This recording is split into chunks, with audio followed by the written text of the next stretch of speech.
Immediately after the announcement, protests broke out in major American cities. In New York, Washington, D.C., San Francisco, Chicago, and beyond, people filled the streets. Chants like "No ban again" and "We've been here before" echoed through the air. Outside many airports, demonstrators held sit-ins, demanding the executive order be rescinded. They called it inhumane, unconstitutional, and fundamentally un-American. Scenes at airports mirrored the chaos of 8 years ago. Travelers with valid documents were stopped mid-transit or denied boarding.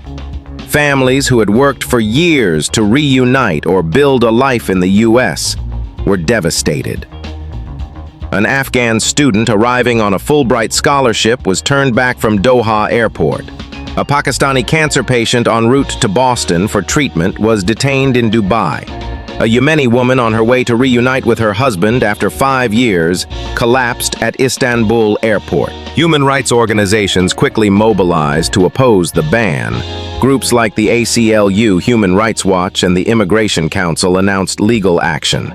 They argued that this executive order again politicized the immigration system and violated basic rights. They reminded the public that in 2018, the Supreme Court upheld the first travel ban only because it was temporary and security-based. But this new ban appeared broader and less justifiable. American Muslim communities described the new ban as yet another attack on their identity. Many began organizing rallies, prayer gatherings, and media campaigns. Their message was clear: we are not just immigrants, we are American citizens. Why must we prove our loyalty again and again? They stressed that the United States is their home, and they are entitled to equal treatment under the law. Allies around the world reacted with concern. Germany's chancellor stated that the world needs unity, not division. Canada's prime minister declared that his country would welcome those rejected by America. The United Nations warned that this move could worsen the plight of refugees, especially those fleeing conflict and persecution in war-torn regions. Inside Trump's camp, top advisors defended the decision vigorously. Stephen Miller, the architect of the 2017 ban, said that this time the process was more robust.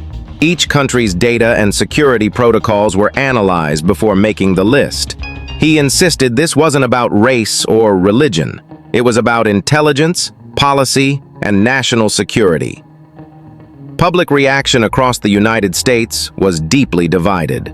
Some praised the move, arguing that national security should come before all else. They believed that countries harboring terrorism or failing basic identity checks must face consequences. But a large portion of the population saw it as unnecessary, discriminatory, and harmful to America's values. Several lawmakers introduced new legislation aimed at curbing presidential powers in such matters. A proposed bill, dubbed No Ban Act 2.0, sought to prevent the White House from implementing wide-reaching immigration bans unilaterally. However, with Republicans holding a majority in the House, the bill faced serious resistance. Legal battles began almost immediately. Dozens of plaintiffs filed lawsuits in federal courts, particularly in New York. They argued that their constitutional rights were violated and that the ban contradicted both immigration laws and the Equal Protection Clause. Some judges issued temporary injunctions, but the Trump administration quickly took the case to the Supreme Court. Once again, the future of immigration in America hung in the balance of the judiciary. Immigration attorneys and legal scholars pointed out that in 2021, President Biden had lifted the first ban, restoring hope and opportunity. Now, with Trump back in the political spotlight, old policies were returning.